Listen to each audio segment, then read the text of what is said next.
livro de número 1.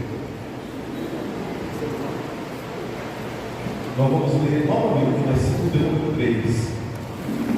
Versículo de número 3. Nós vamos começar hoje, irmãos, uma série sobre o livro do Apocalipse. Foi um tema sugerido pelos irmãos e a gente vai estar aplicando aqui em nome de Jesus. Como eu já falei no domingo e na terça-feira anterior, nós vamos encerrar os capítulos que nós iremos estudar. Nós vamos para cartas paulinas. E como é o ponto do ensino, traga uma caneta, traga um caderno. Se você não trouxe hoje, traga no decorrer das terça-feira, para trazer algumas anotações, algumas aplicações. Tá bom? Versículo número 3. Todo mundo junto, vamos lá. Bem-aventurado aquele que lê e os que ouvem as palavras desta profecia e guardam as coisas que nelas estão escritas, porque o tempo está próximo. Porque o tempo está próximo. Vamos ensinar em nome de Jesus. Meus irmãos, o livro do Apocalipse é o livro da revelação. Nós chamamos também, é o livro da revelação, do desvendar, do manifestar. Algumas pessoas não gostam de ler o livro do Apocalipse. Eles fogem do livro porque ele retrata a ira de Deus, ele retrata a glória do Salvador Jesus e também retrata o fim de todos os tempos.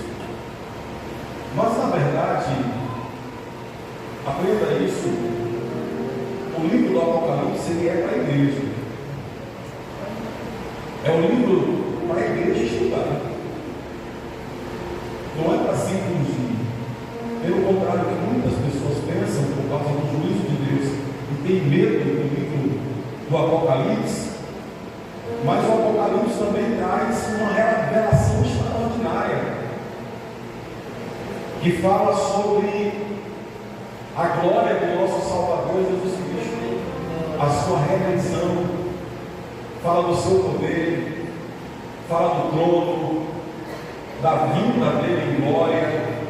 Lá não vai falar do Jesus crucificado, porque o seu pai o apresenta no texto, lá no versículo 1, que a gente vai lá estudar, ele apresenta a Jesus, não Jesus da cruz, do sofrimento, do Jesus que veio e foi escarnecido por muitos, não, mas o pai apresenta agora o filho com glória, como vencedor, como rei dos reis. Apresenta ele agora com o poder glorioso entregue nas suas mãos. Pelo contrário do que as pessoas pensam sobre a ira aqui é para aqueles que rejeitaram. A ira aqui é para aqueles que não aceitaram a ele. A ira aqui é para aqueles que não colocaram o seu coração diante do altar de Deus, não aceitaram a Jesus Cristo. Mas antes de nós começarmos aqui, irmãos, deixa eu colocar uma coisa muito importante para a gente entrar no livro. Nenhum erudito, expositor, pregador, pastor entra em concordância com o livro do Apocalipse. Vai ter textos, irmãos, que é interpretativo, é minha interpretação, e cada um vai ter a sua interpretação por causa de vários fatores. E o livro do Apocalipse ele nos entrega, porque o livro do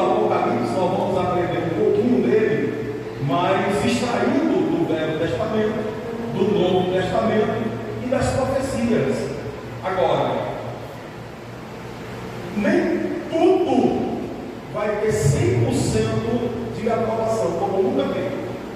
E não vai ser eu, diga-se de passagem, que vai aplicar ela na sua totalidade de afirmação, até porque tem coisas aqui que serão manifestadas no futuro. E nenhum desses homens tem o poder de prever o futuro. A gente vai aplicar aqui os símbolos, porque tem muitos. Nós vamos aplicar alguns pontos proféticos, que tem muito, mas vou repetir novamente. Tem aplicações que são simples, como a introdução do capítulo 1. Nós vamos estudar hoje só o capítulo 1. E aqui nesse capítulo todo mundo concorda. Então vai ser fácil a explicação, vai ser fácil a gente falar isso para os irmãos, aplicar isso para os irmãos. Mas vai ter momentos que vai ser uma aplicação em cima de textos que eu encontrei, que eu estudei, que eu busquei, mas que vai entrar no embate com alguns outros. Tá bom? Por que o pastor está falando isso? É porque eu estou falando para homens que estudam a Bíblia aqui. Eu estou falando para obreiros que têm costume de ler a Bíblia. Estou falando para mulheres aqui que são sábias, que têm curso teológico, né? Que já trabalhou nesse processo. Mas tem coisas que até a própria teologia, mesmo na sua aplicação, ela tem dificuldade de se explicar. Não sou eu que estarei explicando na sua totalidade. Mas eu prometo para os irmãos, de hoje em diante, até encerrar o livro do Apocalipse, e vou me empenhar para que a gente possa dissolver aqui o que é de suma importância para a igreja e aplicar para os nossos queridos irmãos. Os irmãos entenderam? Diga amém. Glória a Deus. Então vamos lá. Quem foi que escreveu o livro do Apocalipse? O texto diz João. Quem é o João que o texto fala? Vamos lá? Era um dos discípulos de Jesus, é o evangelista, é o filho de Zebedeu, irmão de Tiago, e que era aquele que tinha o privilégio, a honra de colocar a sua cabeça no peito de Jesus. Era o discípulo mais íntimo que Jesus tinha. Aliás, essa palavra tinha, não é? Vamos aplicar a mais correta, que Jesus tem, né? O discípulo mais querido, mais amado em todos, por causa da sua forma. E onde a gente entende isso? Porque um dos escritores dos livros que tornam e tocam nas profecias era um discípulo de João. Vocês lembram qual era ele? Policarpo, que foi um dos grandes discípulos de João, e que também foi um dos escritores, não do texto sagrado, mas de vários livros, e que aprovam e determinam que o livro foi escrito pelo João. Tá certo? Os irmãos estão entendendo? Então quem foi que escreveu o livro do Apocalipse? João. Então vamos lá. A data do livro. Qual é a sua data do livro? De 95 a 96 depois de Cristo. Tá? Depois de Cristo. Outro ponto importante, aonde ele foi escrito? Eita glória! Vocês têm certeza que foi lá? Olha, até vi um que tocou no ponto ali, foi aonde? Na ilha de Patmos? Está todo mundo concordando? Então está errado, irmão. Ele foi escrito em Éfeso, no retorno de João, no exílio. Mas a revelação foi recebida aonde, irmão? Na ilha de Patmos. Bom, a revelação, ela foi recebida na ilha de Patmos. A ilha de Patmos era uma ilha de isolamento.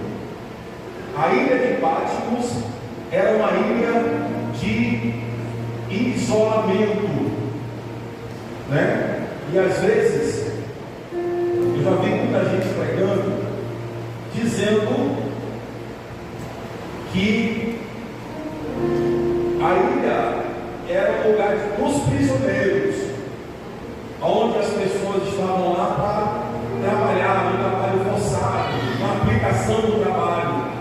Na verdade não era. Na verdade a ilha era um lugar onde viviam as pessoas exiladas e que viviam ali solitariamente. Era um lugar do esquecimento. É por isso que a ilha é chamada Patmos, no original, é a ilha do esquecimento. É onde o João ia e todos que eram presos, políticos, religiosos, eram levados. Para quê? Para viver isoladamente. Isoladamente. Pastor, e como é que João chegou lá? Presta atenção, irmão. Tem uma história no livro chamado História dos Hebreus. E o que eu estou falando aqui, eu estou aplicando aos irmãos. Quando for a Bíblia que estiver dizendo, eu vou trazer referência e vou dizer que é a Bíblia. Mas quando não é a Bíblia que está dizendo, eu vou aplicar aquele que mencionou. Tá bom? A gente que prega tem que ser fiel, né, no que nós estamos anunciando. Flávio José foi um dos judeus e outros eruditos que escreveram sobre o livro do Apocalipse. Inclusive eu tenho um livro falando versículo por versículo sobre o livro do Apocalipse. Eles falam de uma história, e essa história é pregoada dizendo que ela é verídica biblicamente, e não é verdade.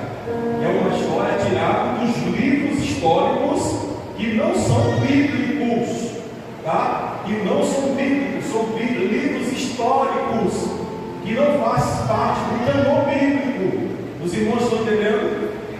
E conta-se a história de João, tanto João como Pedro, como o próprio irmão de João, Tiago. Os discípulos passaram por um processo de perseguição. A igreja passaram por um processo de perseguição. Inclusive o João, atenta a isso, João foi o primeiro pastor de Éfeso. Foi lá onde ele teve a experiência pastoral de tratar a igreja. É por isso que Paulo, quando trata a Timóteo dizendo sobre a igreja de Éfeso, ele está dizendo: tome muito cuidado com a igreja de Éfeso. Mas o cuidado não é porque tinha distorções lá, não. É porque tinha um pastor por excelência chamado João, que era pastor daquele lugar. Que ele entrasse e saísse com simplicidade, porque ele estava de frente de um homem que era gabaritado, era um homem extraordinário quando se trata de tratar de gente. Era uma igreja extraordinária. Mas quando o João, que está me ouvindo, diga bem, quando João ainda estava pastoreando, ele enfrentou essa perseguição. E o texto diz que o governador, o imperador romano, o Preneu, fez a ele algumas perguntas concernentes ao cristianismo e deu a ele o direito de negar essa religião, de negar os seus princípios, de negar a sua fé.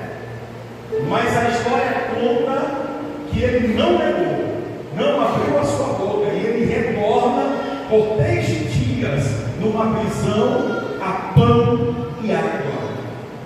E quando o governador Domiciano, na época, volta novamente a chamar a João para conversar, ele retruca com ele novamente: você pode me prender, você pode me humilhar, você pode fazer o que quiser, até me decapitar se possível for, porque ele já tinha feito com outras pessoas, com outros discípulos, né? Mas eu não negarei, é o meu Senhor. E conta-se a história, irmãos, conta-se a história que ele trouxe um tacho, colocou óleo no tacho, tacou fogo numa fogueira em praça pública, irmão, e levou a João. E quando ela estava fervendo, ela não estava borbulhando, ela estava como? Fervendo, irmão. Você que já jogou pastel. Por que eu sou lembro do pastel? Né? E já lembrava outra coisa, né? Eu lembrei do pastel. E joga um pastelzinho lá, a bicho está tão quente que o bicho incha, irmão. E assa rapidinho tem que tirar porque está quente demais. É daquele jeito, daquele óleo, daquela forma. E jogaram João dentro desse óleo fervendo. E o texto diz que eles fizeram como o Nabucodonosor. Olhou para dentro, observou que nada tinha acontecido na vida dele. Só que a ação diabólica, a ação demoníaca de Dom Siriano, que não foi só ele, teve outros imperadores e governadores do Império Romano que perseguiam a igreja. Eu não vou tocar aqui nesse império, porque eu vou entrar numa igreja que nós estamos aqui pertinho, e ele vai longe da perseguição. Mas o de certo, irmão, é que ele disse: não tem jeito não, obrigado, nós exilamos, porque já foi praça pública, todo mundo está sabendo, e agora vai se espalhar essa notícia.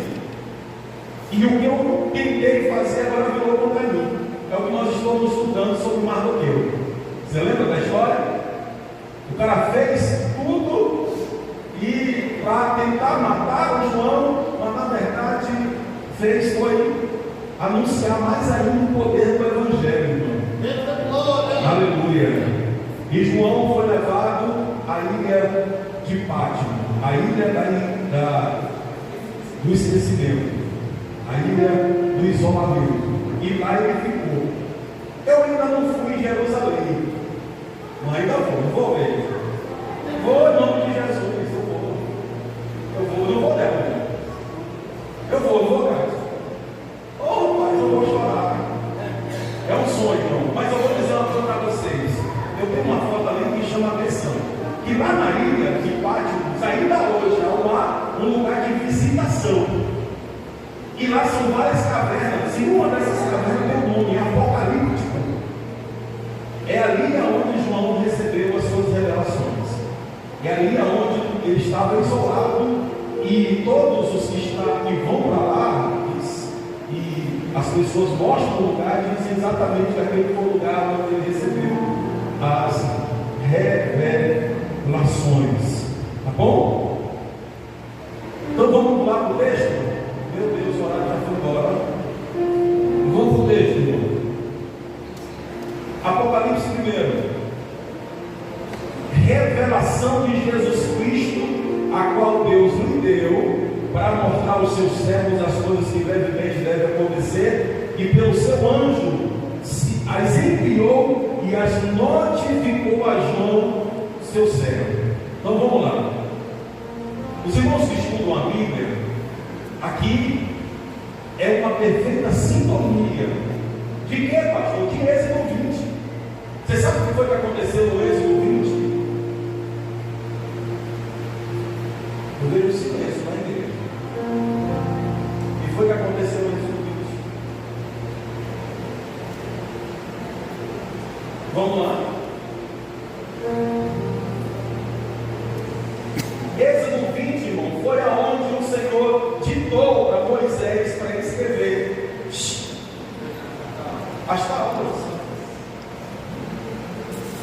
Deus chamou a Moisés para cima e deu a ele as revelações, as doutrinas que o povo judeu, hebreu, deveria seguir. Então está ali aplicado, né? Todas elas. Ele especifica todas elas, colocando tudo na sequência e ordem, né?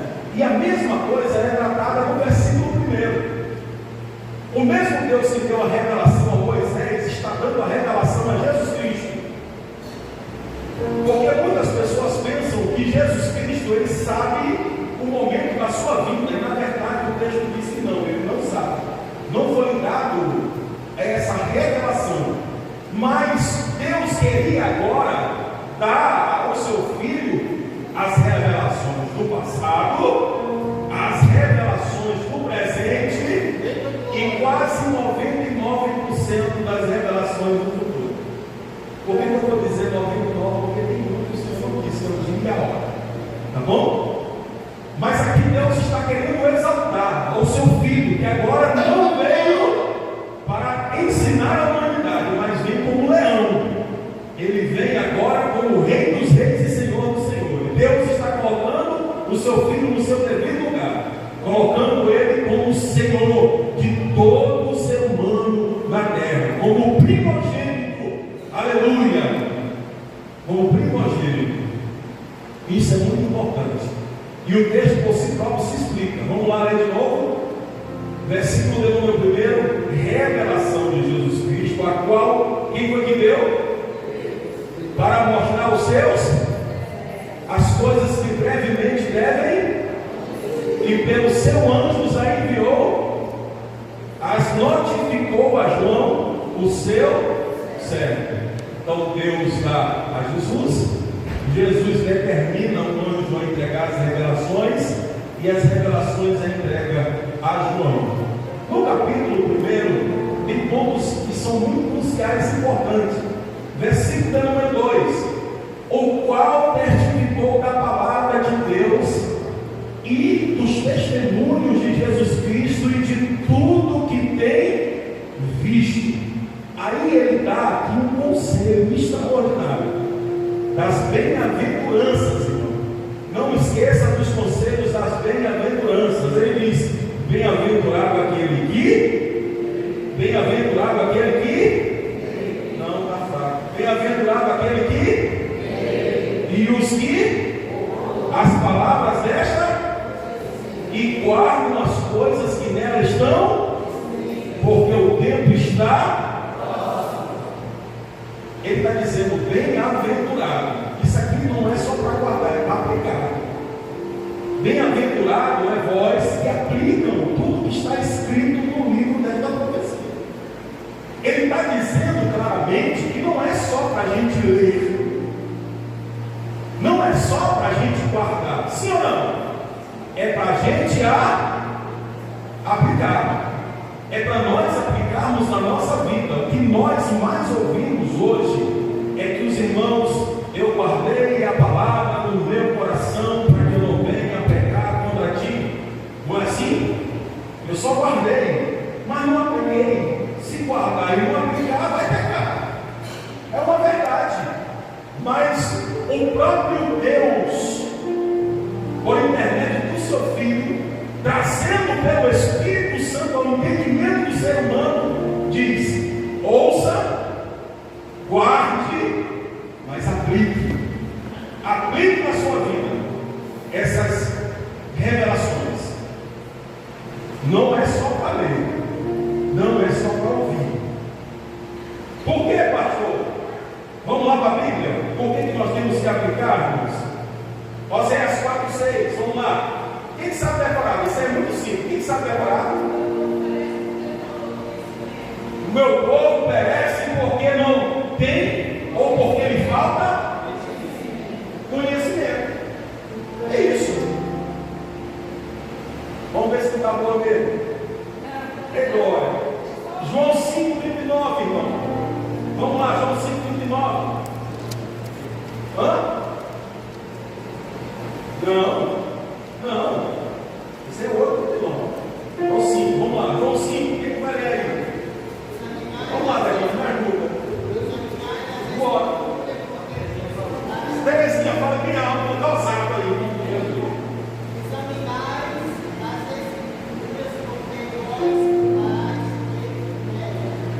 Examinai as Escrituras, porque vós a vida eterna, porque nela está escrito o que leva nós para a vida eterna. Por que o povo se afasta, irmão? Porque só guarda. Tem uns que não só guardam. Ele vai para o Salmo 91, bota na estante, a bicha fica pegando poeira, entendeu? As folhas ficam pretas, sujas. Não leem a Bíblia achando que aquilo ali tem algum efeito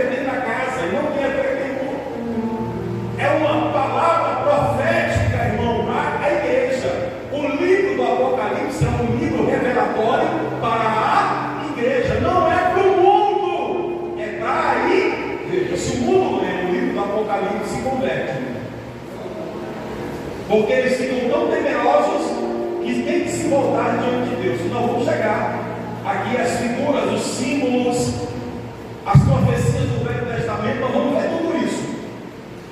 Ora, se todo o não crente lesse o livro do Apocalipse, irmão, eles se voltaram para a casa do Pai. Tá bom? Então isso aqui é uma aplicação na nossa vida. Leia o livro. Versículo de número 4. A dedicação às 7 igrejas da Ásia. João, as 7 igrejas que estão na Ásia. Hoje, atual Turquia. Viu? Hoje, a atual Turquia. E eu coloquei aqui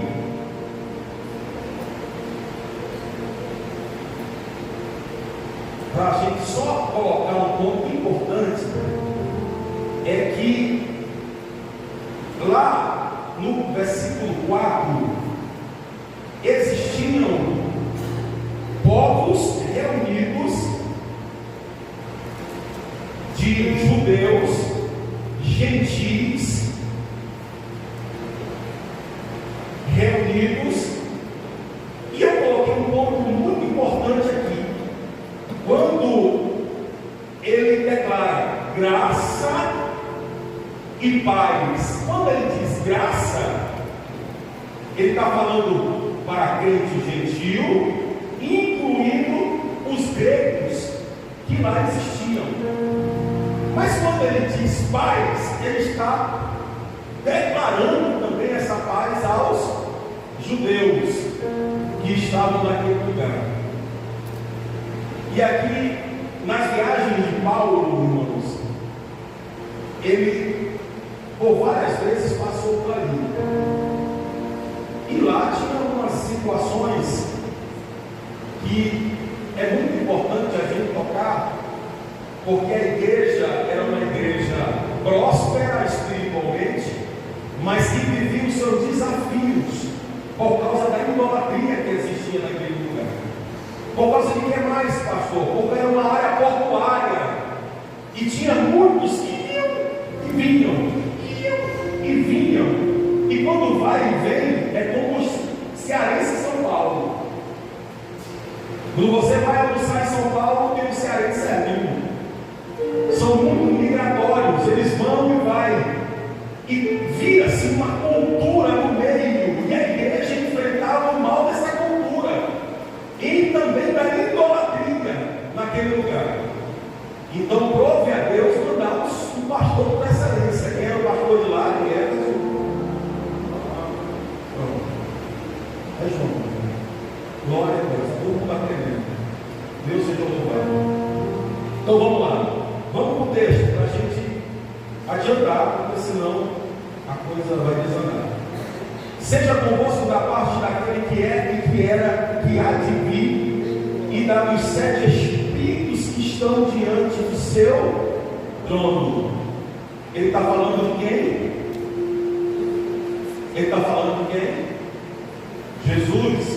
Muito bem. Os 7 espíritos, ele está falando de quem? Coloca aí. Vamos lá, não estou falando de igreja, não. Vamos já pegar na igreja. Os 7 espíritos estão falando de quê? De perfeição, poder do Espírito Santo. Coloca aí, escreva: perfeição, poder do Espírito Santo. O número 7 é um número profético, simbólico, quando se trata de perfeição. Então, os 7 que ele trata aqui, espíritos que estão diante do seu trono, são Espírito de Deus, é a perfeição, é o seu poderio, é a sua graça. Aleluia, louvado seja o nome do Senhor.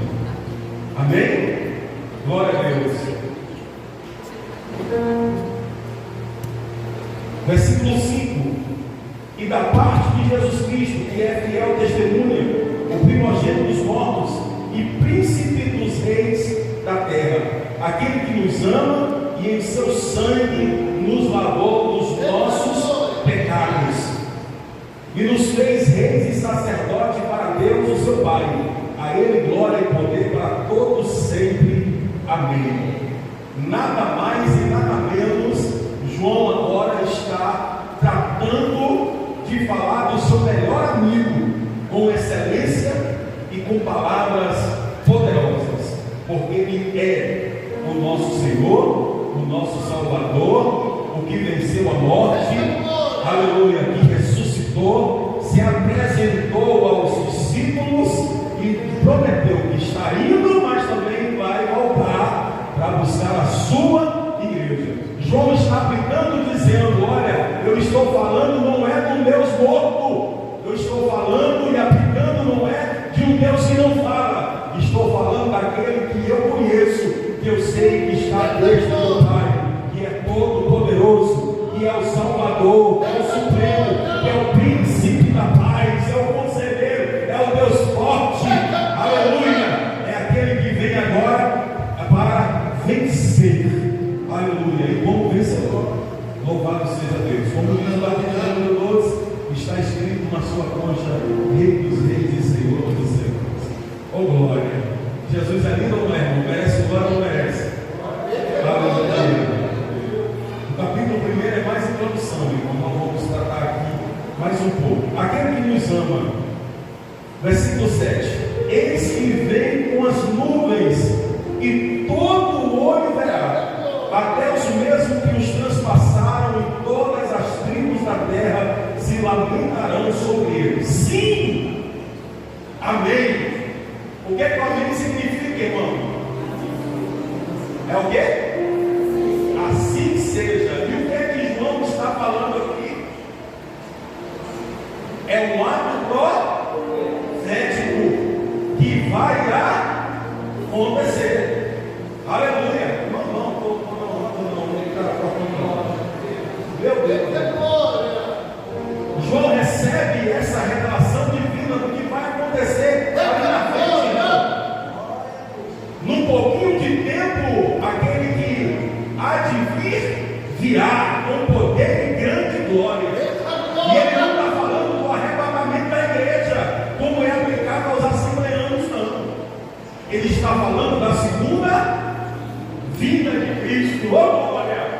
E qual é a segunda vinda de Cristo, irmão? É quando ele veio a se apresentar aos judeus que o rejeitaram, aqueles que não aceitaram como Jesus, o Filho de Deus, e não reconheceram como Salvador, porque vai ter nações e povos, irmão, de todas as línguas, e a Bíblia diz que ele vai estar no Monte das Oliveiras e vai se apresentar, aplicando, dizendo: sou eu aqueles que vos rejeitaram. Mas está aqui a afirmação: ó, veja os cravos nas minhas mãos. Aonde estavam os cravos? Veja aonde estavam os cravos nos meus pés. Vocês estão vendo aqui aonde ainda estão a marca da lança, aleluia, que me feriu. E ele vai estar onde? No Monte das Oliveiras. E a Bíblia diz que esse monte vai se entender, irmão, vai rachar, irmão. E Israel vai estar encurralado por causa da grande batalha do Armagedon. E o texto diz que, oh meu Deus, eu estou falando uma coisa que eu tenho falado na frente, mas deixa eu pegar o segundo para cá que eu posso. E está lá ele, em cima do Monte das Oliveiras, e o povo gritando: ai meu Deus, e aparece Jesus no exato momento, aleluia, enquanto os reinos e nações, o anticristo, o falso profeta, estão declarando Satanás a besta, irmão, aleluia, estão declarando que venceu. Aí Jesus chega chegando. Oh glória! Aí a noia suga, mamará. Aí Jesus chega chegando com poder e grande glória, irmão. Aleluia! E todo joelho vão se dobrar diante do Todo-Poderoso. Mas onde vai estar a igreja? A igreja vai estar celebrando, a igreja vai estar cantando, a igreja vai estar glorificando. Você lembra que o profeta Isaías disse: ó Senhor, eu sou um homem de impuros lábios, estavam ali serafins. Ai, a glória! Aleluia! Eu vi serafins que voavam e diziam: Santo, Santo, Santo. Aleluia! É o Cordeiro que venceu. Aleluia! Chega ao ponto de Isaías: Senhor, estou habitando no meio de um povo que tem puros lábios. E o Senhor, com a sua misericórdia, o que ele faz, irmão? Tira a brasa e traz e toca nos seus lábios. Isso é um ato profético, irmão. Você sabe o que é que o Senhor vai fazer quando Ele vir? Ele vai tocar nos lábios dos indivíduos, aleluia, que negaram e vão ter que abrir a boca, desembolar a língua, deixar de gaguejar, deixar de contar a história e dizer: Ele é verdadeiramente Rei dos Reis e Senhor dos Senhores. Oh, glória! Aleluia! O pastor que vai ficar continuando essa série. Eu creio. Versículo 7: Esse que vem com as nuvens e todo o olho verá, e até mesmo os que transpassaram, e todas as tribos da terra se lamentarão sobre ele. Sim, amém. Aí o próprio Senhor diz: Eu sou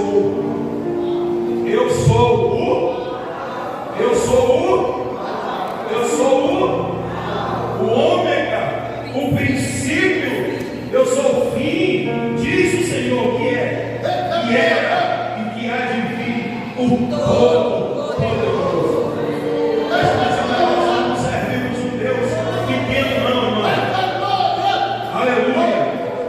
Pequeno é a nossa mente quando nós pensamos que o nosso Deus é pequeno.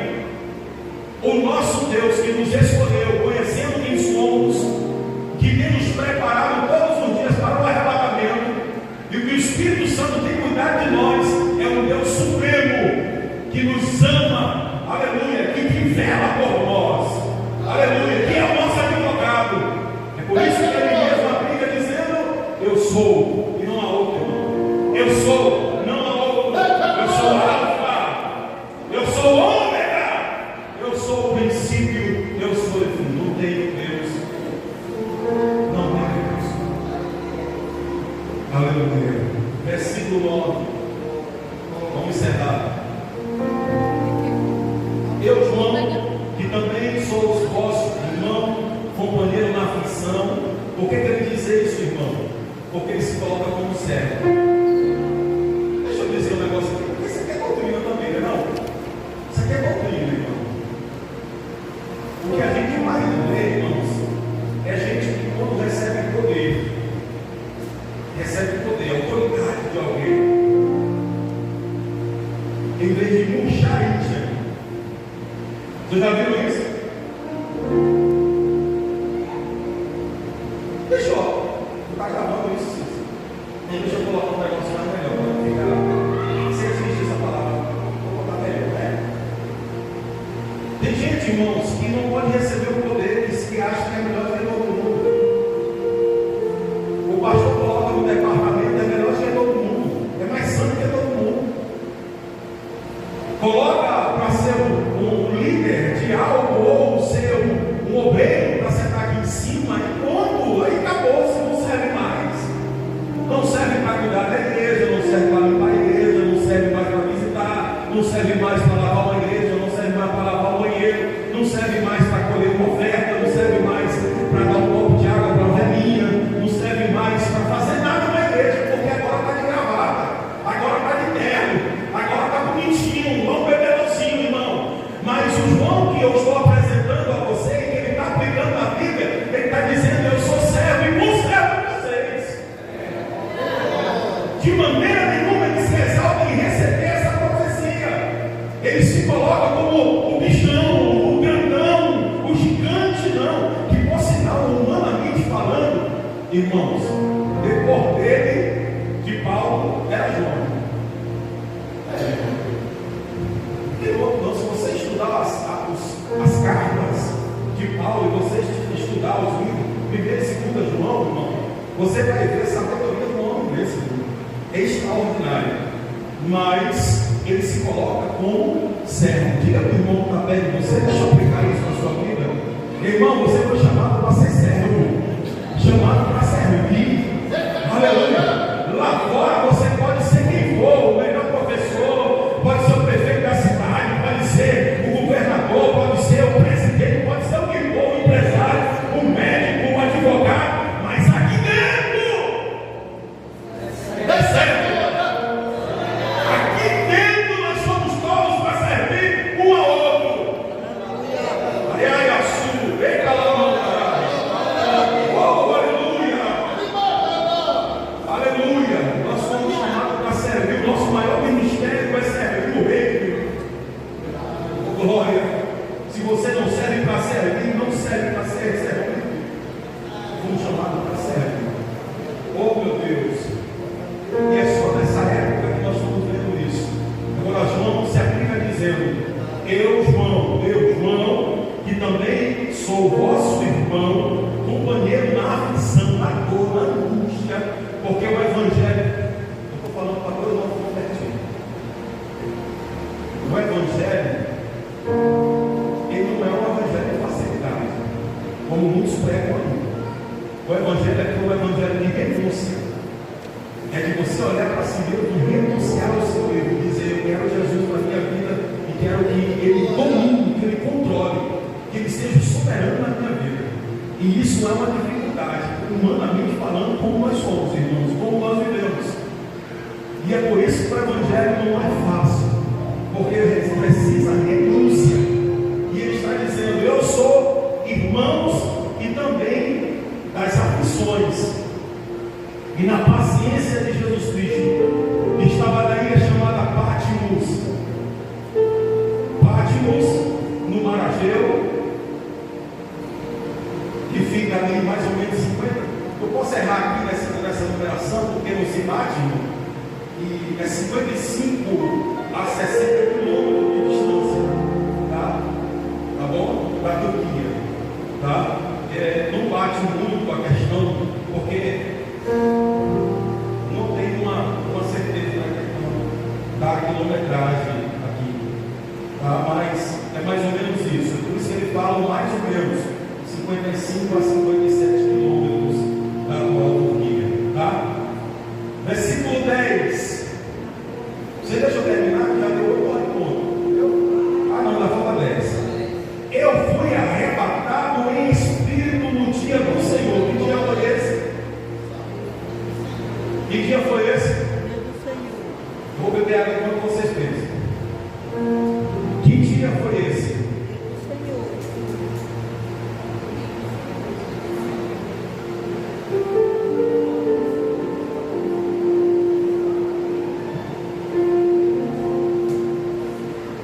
Que dia foi esse? E Evelyn? Não gravou isso não. Que dia foi esse? Foi sábado ou foi domingo? Domingo. Vamos lá, foi sábado ou foi domingo? Domingo. Jesus ressuscitou quando? Domingo. O dia do Senhor é quando? Domingo. Não. Deu certo, não? Ele passou sexta, passou sábado e no domingo. Qual é o dia do Senhor? Domingo. Glória. Agora aqui tem um ponto importante, eu quero conversar com vocês. E ouvi detrás de mim uma grande voz como de trombeta. Quem era essa voz aqui? Vamos lá, quem é essa voz? Nós vamos estudar versículo por versículo. Quem é essa voz? Jesus. Essa voz que está falando agora é Jesus. O texto diz: e ouvi detrás de mim uma grande voz como de trombeta. A voz de trombeta que se é citada aqui é a voz do Senhor Jesus. Aí ele diz: quem diz? Jesus. O que diz? O que vês, escreve-o no livro e envia-o às 7 igrejas que estão na Ásia.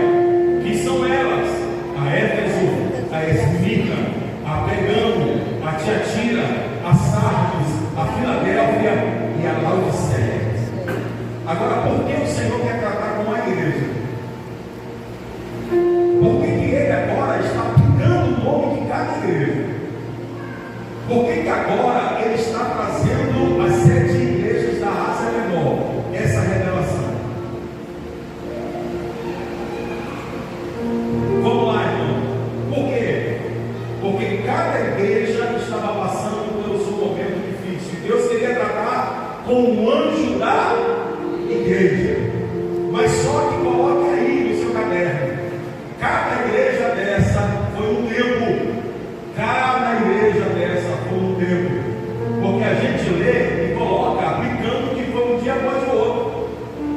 Hoje o Senhor está falando com Esmirna, e amanhã Ele vai falar com Filadélfia, né?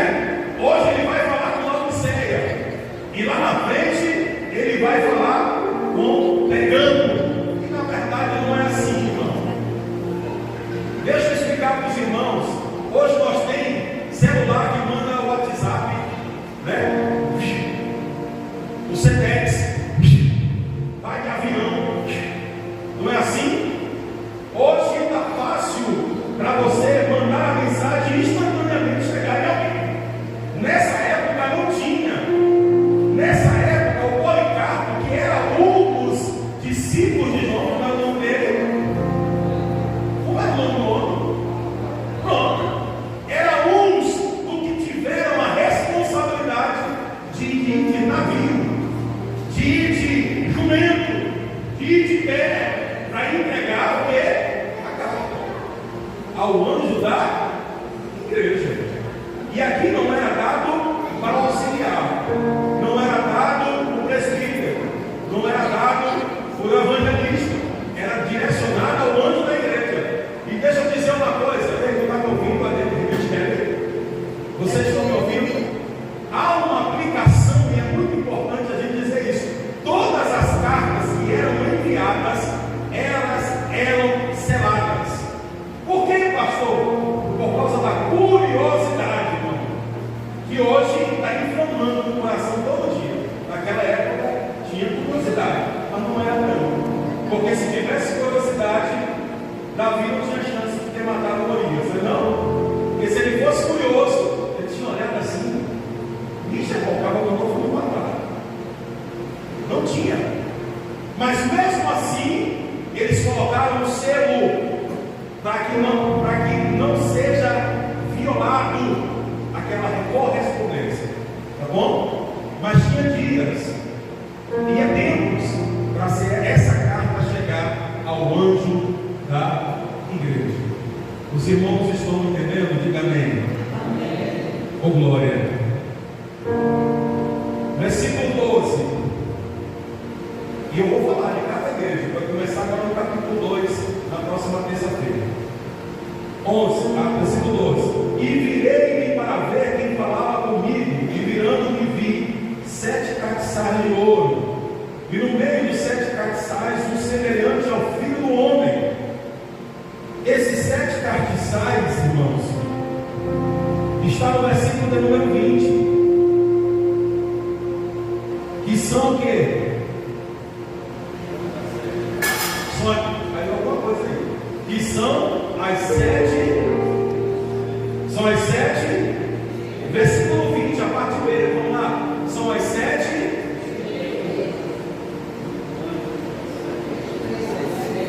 Não, vamos ler, gente, vamos ler aí, mais juntas. Parte B, o versículo de número 20. São as 7 igrejas, irmão. São as 7 igrejas, tá bom? Não vão colocar aqui os pastores, não, pelo amor de Jesus. Aqui está aplicando a igreja dele, viu? Não dá para falar dos pastores, mas vamos lá, que é a igreja. Versículo 12: virei para ver quem falava comigo, virando-me vi 7 castiçais de ouro. Versículo 13: e no meio dos 7 castiçais, no meio das, meu Deus, me ajuda, no meio das igrejas. Jesus está no meio, no centro da igreja. Isso é profético. Jesus está hoje no meio da igreja. porque ele tem que se pronunciar, porque ele é o dono da igreja. Ele é o sumo pastor da igreja. A igreja, como a décima do crato, não é diferente da Esmina, da Filadélfia, da Laodiceia, não. Aqui também tem anjo que é o nosso Senhor. Não é esses anjos que ficam dando o povo de treino. Tá bom?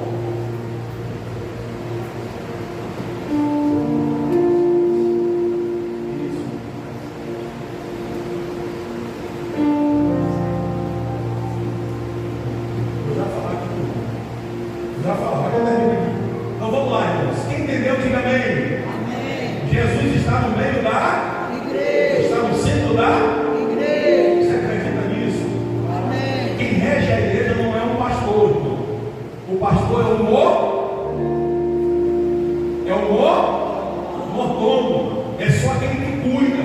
Quem cuida da igreja, quem é dono da igreja, quem é o sumo pastor da igreja, é o nosso Senhor e Salvador Jesus Cristo. É por isso que nós falamos aqui, aplicamos aos nossos irmãos, dizendo que nós precisamos ter reverência na casa do Senhor, porque o dono da casa está na casa. Não é assim? Não é assim no Velho Testamento, quando diz: olha, toma cuidado, tenha reverência quando você entrar na casa do Senhor, né? Tira a sandália dos pés. Então isso é um ato de reverência. É a gente sabendo ou aplicando no nosso coração que Jesus Cristo está no meio da igreja. Então tome muito cuidado. Eu vou aplicar isso aqui com os irmãos. Tome cuidado com o negócio do celular, com as conversinhas paralelas, com as historinhas, irmão. Nós temos lugar para tudo, para nós fazermos isso, para a gente sorrir, para a gente brincar, para a gente banhar em piscina, tomar carne assada, tomar Coca-Cola. Dá lugar para tudo, irmão. Não é assim? Mas na casa de Deus, qual é o propósito de estarmos na casa de Deus? Adorar. Não é assim? Não somos nós? Então, se somos assim, adorar, então vamos reverenciar aquele que está na casa. Amém? Glória a Deus. Versículo 13. E no meio dos 7 castiçais, o semelhante ao filho do homem, vestido até os pés de uma veste comprida, cingido pelo peito com um cinto de ouro. O cinto de ouro refere aqui a sua autoridade. A sua cabeça e cabelos eram brancos como a lã branca, como a neve, e os seus olhos como chama de fogo. Os olhos que tudo vê, contemplam todos e em todo lugar.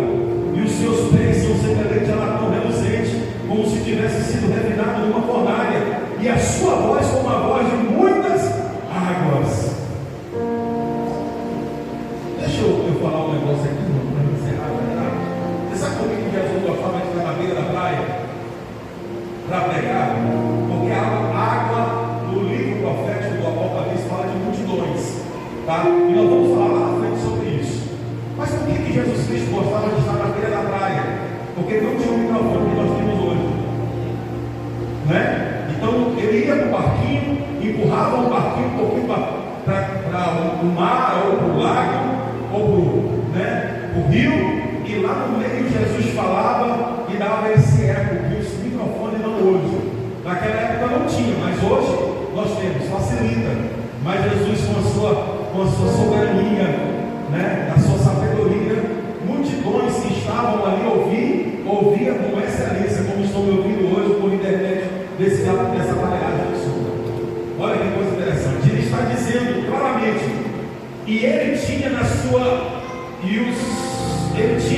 destra 7 estrelas, e da sua boca saiu uma aguda espada de 2 fios, o seu rosto era como o sol, quando na sua força resplandecente. Versículo 17. Eu, quando vi, caí aos seus pés como, e ele pôs sobre mim a sua destra, dizendo-me: olha, irmão, eu sei que a gente já até fala aqui, a gente fala muito sobre a questão de um homem chamado João, e que recebeu essas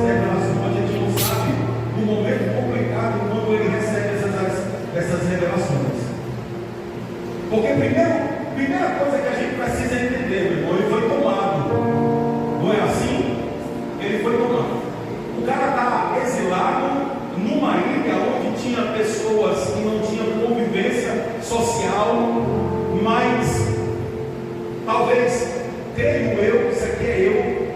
Se lá era um lugar de exílio, não tinha também uma alimentação adequada, não tinha um lugar perfeito para descanso, para dormir. Então, fisicamente, João era um homem debilitado, irmão, nesse propósito. E por sinal, deixa eu dizer uma coisa para os irmãos, fiquem gravados aí. Ele já era um homem idoso, viu? Já era um velhinho, não estava de ligado ainda não, mas já era um velhinho, dos seus tantos e tantos anos. E eu não vou dizer porque a Bíblia não afirma, mas ele disse que já era dos olhos de Deus, já era velhinho, então já não tinha uma saúde daquelas. E agora recebe a revelação de Deus no momento. Sei que não foi fácil para ele, ou foi, irmão? Quando ele recebe tudo isso, o corpo físico não resiste, a matéria física não resiste, né?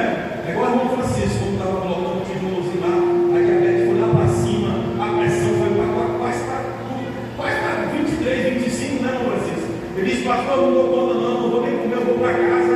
E eu cheguei em casa, vou tomar um banho, porque o corpo físico não suporta mais essas atividades pesadas, não é? Mas estava lá trabalhando, mas a atividade estava para fazer, mas o corpo não resiste. Admiro eu que tem uns jovens por aqui, né? Tem um jovem ali, tem um jovem ali, tem um jovem aqui de 60 anos, e está aqui, são jovens, né, que não sente nada do corpo, esse menino. Agora eu, com 43 anos, se eu botar um saco de cimento nos ombros, no outro dia eu já vou ficar boiando, irmão, porque o corpo já está debilitado. Não é assim? E João não era diferente. Ele recebe a revelação, o corpo não resiste e ele cai como morto. Não é assim que o texto diz? E cai como morto. E eu, quando ouvi, caí aos seus pés como morto, e ele pôs sobre mim a sua besta, dizendo-me, não temas, eu sou o primeiro e o último. Eu sou aquele que começou e sou aquele que vai terminar.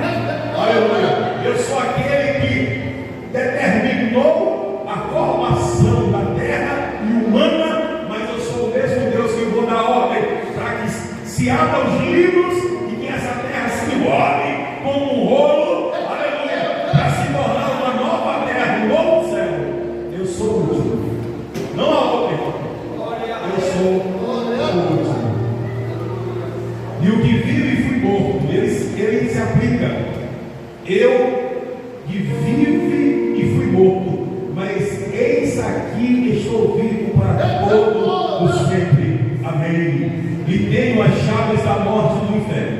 Deixa eu falar aqui uma coisa para você. Vamos tirar aqui uma fala de pregador. Eu já vi pregador dizendo que Jesus foi lá nas profundezas do inferno e pegou a chave. Isso é uma mentira. Isso não existe. Isso não tem base bíblica nenhuma. Jesus está dizendo que ele tem nas suas mãos toda a autoridade. Ele está dizendo que está nas suas mãos a chave que abre todas as portas da igreja. Ele está dizendo que nem no inferno o diabo não tem a chave. Lá que determina Deus, mas ele está falando de poder. Não está falando de ir ao inferno para ver os cabas que estão lá. E na verdade os cabas que o inferno ainda não foi inaugurado. Viu? Escute isso, irmão. O inferno não foi ainda quebrado o selo para a pessoa entrar lá dentro, não. Os que querem ir, né? Os que vão com seus pés, tá bom? Não existe, tá certo? Só depois, lá na frente, que vai acontecer essa inauguração. E quem vai inaugurar é aquele que o Senhor determinou que vai para lá, que é o diabo e seus anjos. Tá bom? Quem está me ouvindo, diga amém. Já estou encerrando, irmão. Então, isso aqui fala do poder que está nas suas mãos. Ele tem as chaves da morte e do inferno. A morte não oprimiu e o inferno não se prevaleceu ao nosso Senhor. Fala de poder. Coloque aí, poder. Versículo 19: escreve as coisas que tem visto, e as que são, e as que depois destas hão de acontecer.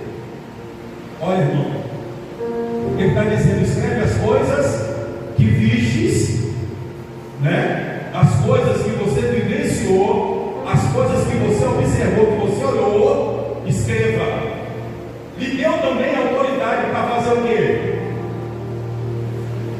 E as que são, e as que depois desta hão de acontecer. Olha, escreve aqui que tu já viu, e escreve também as que vão acontecer. O que vai acontecer no futuro, para essa geração de hoje, porque o livro do Apocalipse é também para essa geração de hoje. Olha que coisa, irmão. Versículo de número 20, e aqui nós encerramos o primeiro capítulo. O mistério das 7 estrelas que viste na minha besta e dos 7 castiçais de ouro. As 7 estrelas são os anjos das 7 igrejas, e os 7 castiçais que viste são as 7 igrejas. Pronto. Olha para cá. Capítulo 1, introdução. Capítulo 2, nós vamos ver o teor dessas cartas a cada igreja. E quando o Senhor fala a cada igreja, Ele repreende 5 e trata com 2. Não é? Quem já leu sabe disso. Ele repreende 5 e aplica a 2, né? Sem repreensões, dizendo: eu vos conheço. E nós vamos estudar na próxima terça-feira. Na próxima terça-feira nós vamos estudar falando sobre Éfeso, Esmirna, Pergamo, Tiatira. São as 3 igrejas da Ásia Menor. É 4 igrejas. Isso. Éfeso, Esmirna, Pergamo e Tiatira. São 4 igrejas. Tá bom? Nós vamos estudar na próxima terça-feira. E eu quero aqui agradecer no nome de Jesus